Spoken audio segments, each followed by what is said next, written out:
j'espère que vous allez bien les amis, on se retrouve pour une nouvelle vidéo. On va démarrer avec cette date les amis, comme pour dire que en football tout peut aller très vite, les choses peuvent évoluer d'une manière impressionnante que ça soit en positif ou en négatif. Il y a un an, jour pour jour, le Real allait chercher un match nul importantissime en demi-finale de Ligue des Champions du côté de l'Allianz Arena de Munich. Vous vous en souvenez les amis, ce fameux 2 partout où on avait eu un doublé de Vinicius Junior et surtout un caviar de Toni Kroos. Et rappelez-vous les amis de cette image, Vinicius voilà, qui se prosternait devant la vision du jeu de Toni Kroos qui lui avait offert un but et Vini avait terminé merveilleusement d'ailleurs cette réalisation. C'était déjà il y a un an les amis, un an plus tard, le Real est véritablement dans le dur avec une saison très compliquée, des blessures en veux-tu, en voilà, le départ de Carlo Ancelotti qui se profile et on a l'impression que le Real est en reconstruction sur cette fin d'année. Les choses peuvent évidemment les amis aller très très vite et ça on le sait dans le monde du football. On poursuit avec les unes des quotidiens madrilènes. Marca qui titre Ancelotti enfria su fichaje. Ancelotti refroidit sa signature. On va en parler dans quelques instants. Hier, il y a eu des informations qui sont sorties sur voilà, le deal entre Carlo et le Brésil. Ce deal qui évidemment implique aussi le Real, puisque Carlo est tout de même sous contrat jusqu'en 2026 avec le Real. On a trois informations aussi qui concernent potentiellement le mercato estival. Johan Garcia, on en parlera dans quelques instants, fait partie des cibles du côté du Real. Rodrigo, on l'a évoqué hier ou avant-hier, Rodrigo qui a des envies de départ, et puis Davide Ancelotti, l'adjoint et le fiston de Carlo, qui pourrait quitter lui aussi le Real cet été. On peut se douter que si le papa s'en va, Davide a de grandes chances de s'en aller. On regarde cette fois-ci les amis la une du quotidien AS qui titre Maravilloso, merveille de Lamine Yamal qui a été exceptionnel pour ceux qui ont suivi la rencontre hier entre le Barça et l'Inter. C'était vraiment un très très beau match, 3 partout et Lamine Yamal a été incroyable. Franchement il a été énormissime sur cette rencontre Lamine et donc ce fameux 3 partout qui nous laisse encore une fois nous augurer une demi-finale retour dans une semaine qui sera vraiment très, très intéressante. C'est un peu la même chose aussi sur le Arsenal Paris Saint-Germain, la demi-finale retour, 1-0 pour le PSG, tout est encore ouvert dans ces deux demi-finales de Ligue des Champions. En ce qui concerne le Real, c'est en haut les amis.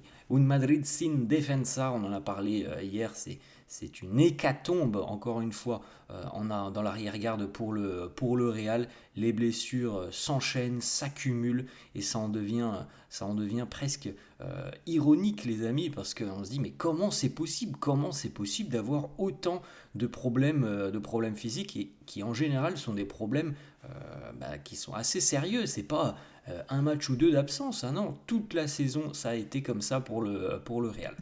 On regarde ces deux informations, les amis. Donc, les deux joueurs sont blessés, sont déjà forfaits jusqu'en fin de saison. Ferland Mendy et David Alaba ont tous deux été opérés hier avec succès.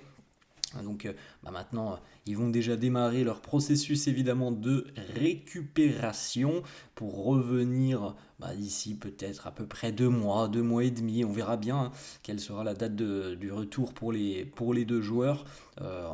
Normalement, ils devraient quand même évidemment être aptes pour la future pré-saison. La future pré-saison, les amis, grosso modo, c'est dans à peu près 2 mois. Alors, comment ça se passera en fin de saison, les amis ? C'est une nouveauté, donc on ne peut pas le dire à l'heure actuelle. On ne sait pas trop comment se passera cette fameuse Coupe du Monde des clubs. Est-ce que, imaginons que le Real va au bout, je crois que si le Real va au bout, ça se termine, mais au 10 juillet. Donc normalement, au 10 juillet, les joueurs ont déjà repris pour préparer la prochaine saison. Donc comment se dérouleront les vacances ? On n'en sait rien, les amis. Voilà, c'est une grosse incertitude parce que c'est une nouveauté. On poursuit avec cette information, les amis. Les défenseurs du Real Madrid ont souffert de 55 blessures sur les 3 dernières saisons. Et regardez, les amis, le nombre de blessures et surtout la durée de tous ces pépins physiques pour les défenseurs du Real. David Alaba, 7 blessures, 520 jours d'absence. Donc il est quasiment sur 1 an et demi d'absence, David Alaba. Je sais pas si on se rend compte quand même, hein, c'est assez hallucinant. Et c'est pour ça aussi, les amis, que moi, je soulève cette question qui concerne David Alaba depuis quelques semaines maintenant. Est-ce qu'il ne faut pas commencer très sérieusement à envisager aussi une nouvelle recrue? Parce que malheureusement, David, les faits sont là. Les faits sont là, les amis. 7 blessures, 1 an et demi d'absence sur les 3 dernières saisons. Eh oui, le corps qui commence véritablement à dire stop à David Alaba. C'est l'impression que l'on peut avoir. Militao, 6 blessures, 444 jours d'absence. Ferland Mendy, lui c'est le record en termes de blessures, 9 et 348 jours d'absence. Dani Carvajal, 8, 294 jours d'absence. Rudiger, 6, 122 jours d'absence. Lucas Vazquez, 7 et 104 jours d'absence. Ensuite, on passe sur Valiero, Odriozola, Nacho et Fran Garcia qui, lui, n'a eu qu'une seule blessure et 9 jours d'absence. En tout cas, les amis, c'est hallucinant parce que l'arrière-garde en général titulaire, ce sont, allez, grosso modo, les 5 que l'on a en haut du tableau. Et les 5, ils ont des durées d'indisponibilité qui sont mais lunaires, les amis. C'est hallucinant. Et c'est même hallucinant, les amis, mais bon, on l'avait déjà évoqué l'année dernière, de se dire que le Real a réussi, par exemple la saison dernière, à faire une saison record, une saison historique, d'aller gagner une Ligue des Champions dans des conditions comme ça. C'est incroyable de se dire ça. Maintenant, cette année, le Real l'a aussi payé très très cher parce que il n'y a eu aucune stabilité défensive. Mais c'est fou de se dire que le Real a été capable de faire des choses grandioses l'année dernière en ayant autant de problématiques. Après, les amis, au bout d'un moment, on ne peut pas faire des miracles tous les ans. On regarde, les amis, la défense du Real Madrid à l'heure actuelle et on l'avait évoqué. Donc on n'a plus qu'à l'heure actuelle, en ce qui concerne les joueurs de l'équipe première, nous avons 4 options à l'heure actuelle. Jesus Valero, Fran Garcia, Raúl Asensio et Lucas Vazquez. Voilà, c'est tout. Tous les autres, les amis, sont blessés et d'ailleurs tous les autres ne rejoueront pas cette saison. C'est ça aussi qui est assez fou. Alors on sait que la saison est bientôt terminée, mais il y a quand même encore cet objectif Liga. On ne peut pas balancer la fin de saison comme ça. Et voilà, il reste encore un objectif, il reste encore un espoir, et se dire qu'il va falloir terminer cette saison avec ces 4 joueurs qui normalement les amis, sont des joueurs qui sont sur le banc, voire même en équipe B, c'est assez délirant. Aurélien Tchouaméni, on peut le féliciter Tchouaméni parce qu'il de nouveau il remporte le trophée d'homme du mois pour le mois d'avril. C'est une grande satisfaction de voir que c'est lui parce que c'est tout simplement, je pense, hein, l'un des meilleurs madrilènes, si ce n'est le meilleur madrilène en termes de performance et de régularité depuis le début d'année 2025. Et donc Tchouaméni remporte le trophée sur le mois d'avril et sur le mois de mars. Donc 2 mois consécutifs. Ça en dit long aussi, les amis, sur tout simplement l'aspect par exemple offensif du Real, où en général, hein, les amis, ce sont souvent soit les 3 attaquants, soit Bellingham qui vont se partager ce trophée. Et là, pour 2 mois consécutifs, c'est Aurélien Tchouaméni. Ça en dit long, les amis, évidemment, sur les problématiques du Real. On sait qu'il y a des problèmes en défense, on sait aussi que voilà, l'attaque n'a pas été très très performante quand même sur ces dernières semaines. Kylian Mbappé et Vinicius ne se sont pas entraînés hier. Ils sont restés à l'intérieur des installations. On n'a pas beaucoup plus d'informations à l'heure actuelle. Bon, franchement, les amis, en ce qui concerne Kylian Mbappé, c'est quand même pas très rassurant, hein. Au bout d'un moment, voilà, la finale de la Coupe du Roi, c'était quand même il y a 5 jours maintenant. On pouvait imaginer qu'il allait reprendre l'entraînement un peu plus rapidement. C'est pas tout à fait le cas, donc c'est pas très rassurant non plus. On est à 3 jours du match face au Celta. On enchaîne avec les informations qui concernent Carlo Ancelotti. Alors hier, nouveau feuilleton, les amis. Il se passe toujours quelque chose, hein, du côté du Real. Hier, nouveau feuilleton.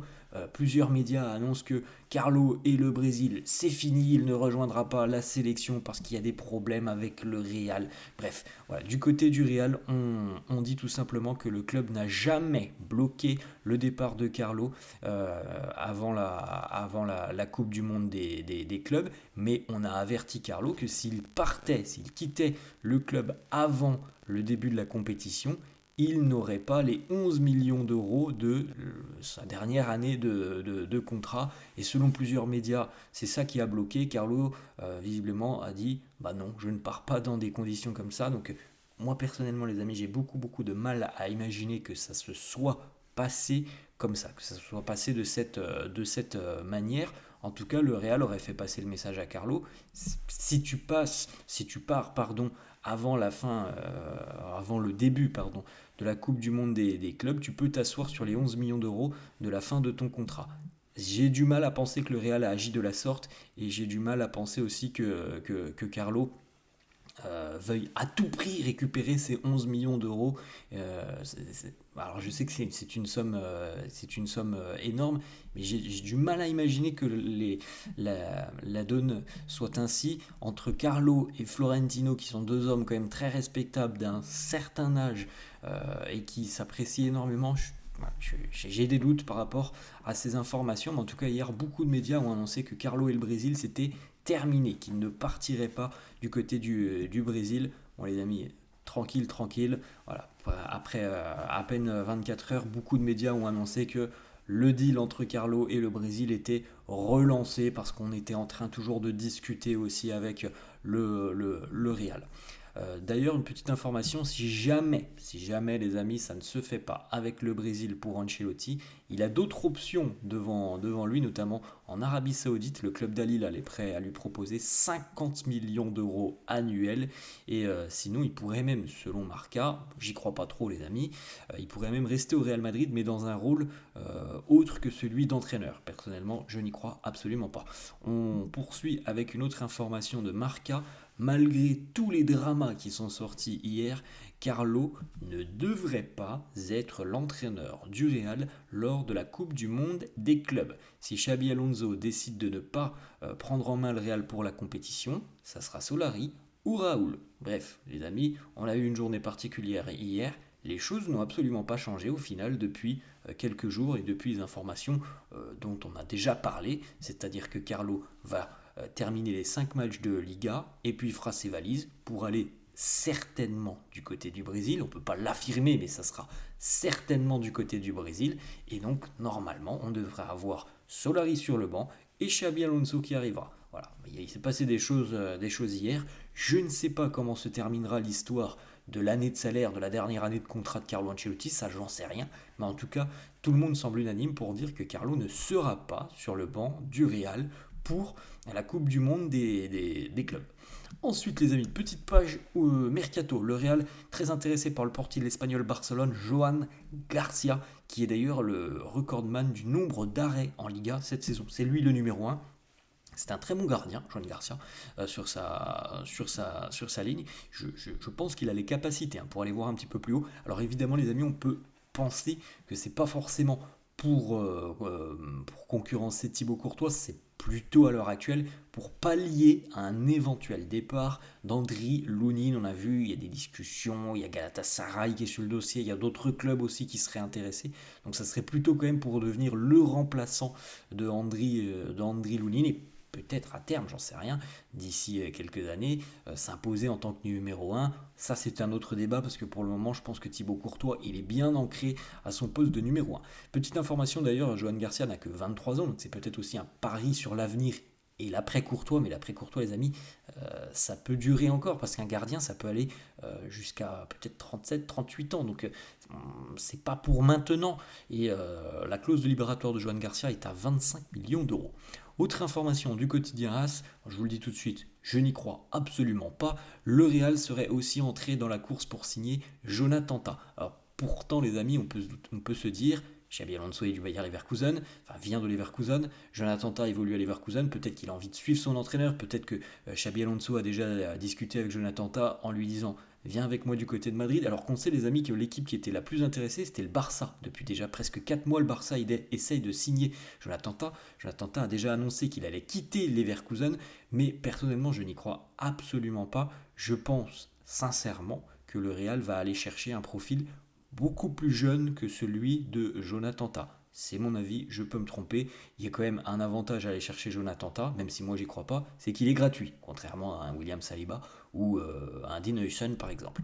Ensuite, autre information, on en a parlé un petit peu tout à l'heure les amis, Davide Ancelotti, son heure en tant que coach adjoint semble être terminée. Il va certainement prendre en main une équipe d'ici à quelques mois maintenant, peut-être l'été prochain, peut-être dès cet été.